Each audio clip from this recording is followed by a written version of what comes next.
32. 애욕품 2. 옛날 부처님께서 사위국에서 천인들을 위해 설법하고 계셨다.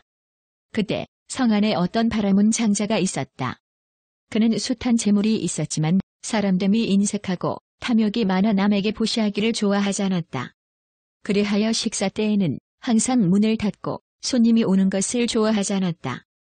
그래서 밥을 먹을 때에는 문지기에게 명령하여 문을 굳게 닫고 어떤 사람도 함부로 문 안에 들어오지 못하게 하였다. 따라서 물건을 빌려오는 사문, 범지도 그를 만나 볼 수가 없었다. 그때 장자는 갑자기 맛있는 음식이 먹고 싶어 그 아내에게 분부하여 음식을 만들게 하였고 살찐 닭을 잡고 생강과 후추를 발라 굽게 하였다. 그리하여 음식이 상에 차려졌다. 그때 그는 문지기에게 명령하여 바깥문을 잠그게 하고는 아내와 자신 사이에 어린 아이를 앉히고 부부가 함께 그것을 먹었다. 부모는 닭고기를 떼어 아이 입에 넣어주었고 이렇게 조금도 쉴 새 없이 계속 먹었다. 부처님께서는 이 장자가 전생에 복이 있어 제도할 수 있음을 아시고 한 사문으로 변화하여 그가 먹는 자리를 살펴보고 그들이 앉은 자리에 나타나 축원하시고 말씀하셨다. 내게 조금만 보시하면 큰 부자가 될 것이다. 그러자 장자는 머리를 들어 그 변화한 사문을 보고 꾸짖었다. 당신은 도사로서 부끄럽지도 않소. 가족끼리 앉아 음식을 먹는데 왜 이리 당돌한 짓을 하는 것이오? 사문이 대답하였다. 그대야말로 어리석어 부끄러워할 줄 모르고 있다. 지금 나는 걸식하는 사람이거늘 무엇이 부끄럽겠는가? 장자가 물었다. 나도 우리 가족끼리 서로 오붓하게 즐기고 있거늘 무엇이 부끄럽겠소? 사문이 대답하였다. 그대는 아버지를 죽이고 어머니를 아내로 삼아 원수에게 공경하면서도 부끄러운 줄도 모르고 도리어 걸식하는 사람을 보고 왜 부끄러워하지 않는가라고 말하고 있다. 그리고 사문은 곧 개송으로 말하였다. 생겨나는 가지는 끊이질 않는데 다만 음식만 탐하여 먹고 원한을 길러 무덤만 누리며 어리석은 사람은 항상 허덕인다네. 아무리 감옥에 자물쇠를 채워도 지혜로운 사람은 튼튼하다 하지 않네. 어리석은 사람은 단정한 아내와 자식을 보고 애욕에 빠져 튼튼하다 말하네. 애욕이란 튼튼하고 깊은 감옥으로서 벗어나기 어렵다고 지혜로운 사람은 말하네. 그러므로 그것을 끊어버려야 하나니 애욕을 멀리해야 편안해지리. 장자는 개송을 듣고 깜짝 놀라며 물었다. 도인께선 무슨 이유로 그런 말을 하십니까? 도인이 대답하였다. 그 상위의 닭은 바로 전생에 그대의 아버지였는데 그는 항상 인색하고 탐하였기 때문에 늘 닭으로 태어나더니 이제 그대에게 먹히고 있다. 그리고 그 아이는 전생의 나찰이었고 그대는 상인의 대인으로서 배를 타고 바다에 들어갔다가 풍랑을 만나 나찰이 나라로 떠내려가서 나찰에게 잡혀 먹혔었다. 그래서 나찰은 500세상을 지낸 뒤 목숨을 마치고 그대의 아들로 태어났는데 그대의 남은 죄가 아직 끝나지 않았기 때문에 지금 와서 그대를 해치려 하는 것이다. 그리고 지금의 아내는 바로 전생에 그대의 어머니로서 은정과 애욕이 깊고 견고하였기 때문에 지금 다시 내 아내가 된 것이다. 지금 그대는 어리석어 전생일을 모르기 때문에 아버지를 죽여 원수를 기르고 어머니를 아내로 삼았소. 5 세계에서 나고 죽으면서 끝없이 헤매었으니 5 세계를 돌아다니는 것을 누가 알겠는가? 오직 이 도사만이 그런 것을 알 수 있고 너는 어리석어 알지 못하니 어찌 부끄럽지 않겠는가? 이에 장자는 두려워져 갑자기 소름이 돋고 온몸에 털이 곤두섰다. 부처님께서는 위신의 힘으로 그로 하여금 전생일을 알게 하셨고 장자는 부처님을 만나 전생일을 알게 되었으므로 부처님께 참여하고 감사하면서 5가지 계율을 받았다. 부처님께서 그를 위해 설법하시자 그는 곧 수다원도를 증득하였다. 옛날 부처님께서 사위국의 기원정사에서 설법하고 계셨다. 그때 어떤 젊은 비구가 성 안에 들어가 걸식하다가 비할 데 없이 아름다운 젊은 여자를 발견하였다. 그러자 마음에 색욕이 생기고 거기에 미혹되어 매침이 풀리지 않아 마침내 병이 되었고 음식을 소화할 수 없는 지경에 이르렀다. 그리하여 안색이 초췌해지고 자리에 누워 일어나지도 못했다. 같이 공부하는 도인이 그에게 가서 물었다. 어디가 아픈가? 그 젊은 비구는 자신의 마음을 죄다 털어놓았다. 도닦기를 그만두고 그냥 애욕을 즐기며 살고 싶은데 소원을 이루지 못해 근심이 맺혀 병이 되었소. 그때 그도반이 아무리 충고하고 타일렀으나 말이 귀에 들어가지 않았다. 그래서 억지로 그를 붙들고 부처님 처소로 데리고 가서 세존께 그 사정을 자세히 아뢰었다. 부처님께서 젊은 비구에게 말씀하셨다. 내 소원은 이루기 쉬우니 괴로워할 것 없다. 내 마땅히 너를 위해 방편으로 그 소원을 풀어주리니 우선 일어나 음식이나 먹어라. 비구는 이 말을 듣자 가슴이 트이고 기뻐 맺힌 기운이 이내 풀렸다. 이에 세존께서 이 비구와 대중들을 데리고 사위성 안으로 들어가 아름다운 여자의 집으로 갔다. 그러나 아름다운 여자는 이미 죽은 지 사흘이나 되었고 집안은 온통 비탄에 빠져 있어 그 시체를 참아묻지도 못하고 있었다. 시체의 온몸은 부어 터져 더러운 것들이 흘러나왔다. 부처님께서 그 비구에게 말씀하셨다. 내가 탐하고 미혹했던 아름다운 여자는 지금 이미 이렇게 되었다. 이 세상 만물은 덧없어 그 변화가 호흡 한 번 하는 짧은 순간에 달려있다. 그런데 어리석은 사람은 그것만 보고 속에 있는 나쁜 것은 보지 못하여 죄의 그물에 쌓여 있으면서 그것을 즐거움이라 하느니라. 그리고는 세존께서 다시 개송을 말씀하셨다. 색을 보고 마음이 미혹되어 무상함을 관찰하려 하지 않으며 어리석은 사람은 아름답고 좋다 생각하노니 그것이 진실 아님을 어찌 알랴. 음행의 즐거움으로 제 자신을 감싸는 것, 마치 누에가 고치를 만드는 것 같네. 지혜로운 사람은 그것을 끊어버리고 눈길조차 주지 않아 온갖 괴로움 없어진다. 마음으로 방이란 생각하는 사람은 음행을 보고 깨끗하다 생각해 은혜의 생각만 늘어가나니 이를 쫓아 감옥 만든다. 그런 줄 깨닫고 음욕을 없애려는 사람은 애욕은 항상 더러운 것이라 생각하나니 그리하여 삿된 감옥을 벗어나 늙음과 죽음의 근심을 능히 끊는다. 그때 젊은 비구가 그 여자를 보니 죽은 지 사흘이나 되어 얼굴은 부어 터지고 더러운 냄새 때문에 가까이 갈 수조차 없었다. 그는 또 세존의 맑은 가르침이 담겨있는 개송을 듣고 슬퍼하다가 마음이 열려 자신의 미혹되고 그릇됨을 깨달았다. 그리하여 부처님께 예배하고 머리를 조아리며 잘못을 뉘우쳤다. 부처님께서는 또 그의 귀의를 받아주시고 기원정사로 데리고 가셨다.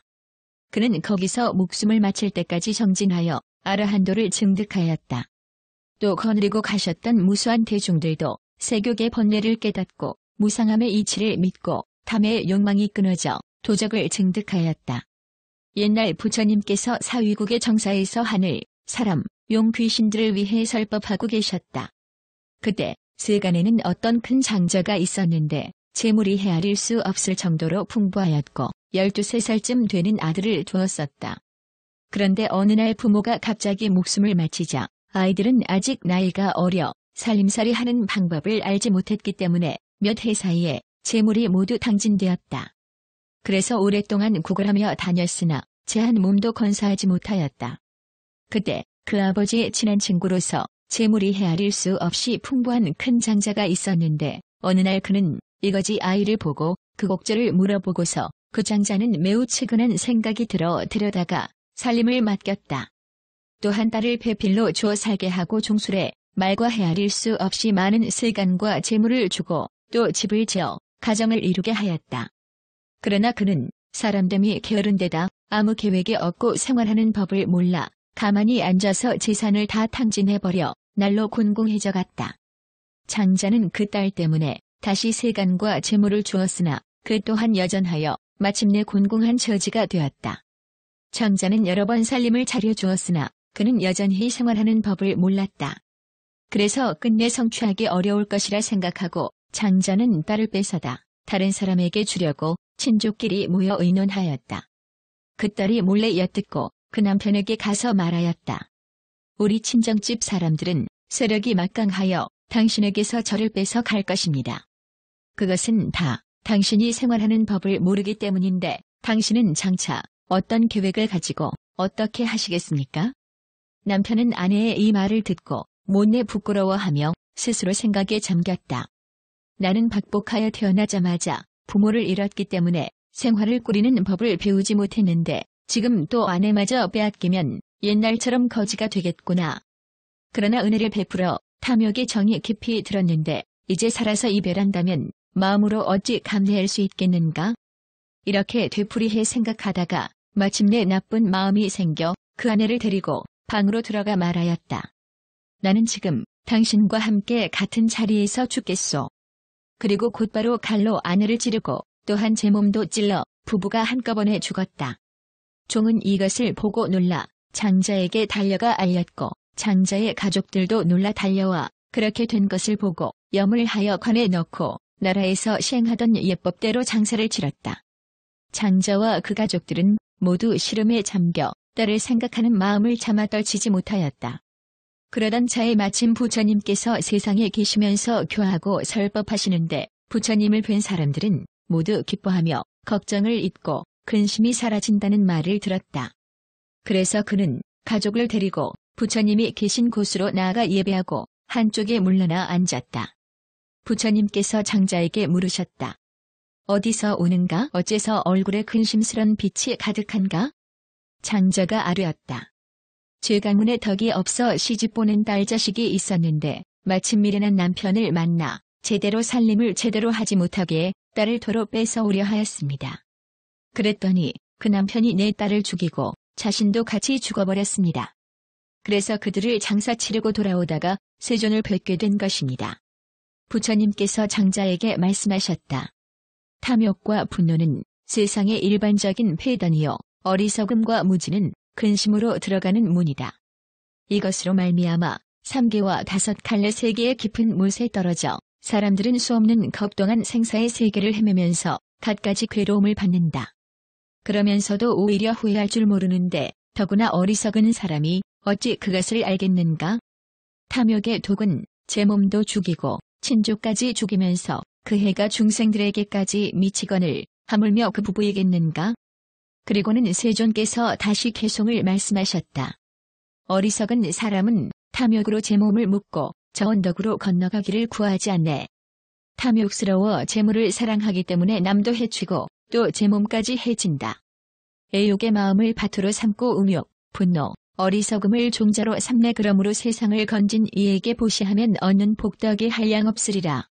길동무는 적은데 재물이 많으면 장사꾼은 근심하고 두려워하네. 탐욕의 도적은 목숨을 해침으로 지혜로운 사람은 탐하지 않네. 그때 장자는 부처님께서 말씀하신 개송을 듣고 기쁘고 즐거운 마음이 생겨 근심이 사라지고 걱정이 없어졌다. 그리고 설법을 들은 자리의 모든 사람들도 다 20억이나 되는 악을 부수고 수다원도를 증득하였다. 옛날 부처님께서 사위국의 정사에서 천용귀신, 제왕, 신민들을 위해 설법하고 계셨다. 그때 방탕한 산에 두 사람이 있었다. 그들은 친구 사이로 늘 서로 붙어 다니면서 한 몸이나 다름이 없었다. 두 사람은 서로 의논하여 사문이 되려고 부처님 처소로 나아가 부처님께 예배한 뒤 꿇어 앉아 합장하고 아뢰었다. 저희들은 사문이 되기를 원합니다. 부디 허락하여 주십시오. 부처님께서는 곧 받아들여 사문이 되게 하시고 그 두 사람을 한 방에 머물게 하셨다.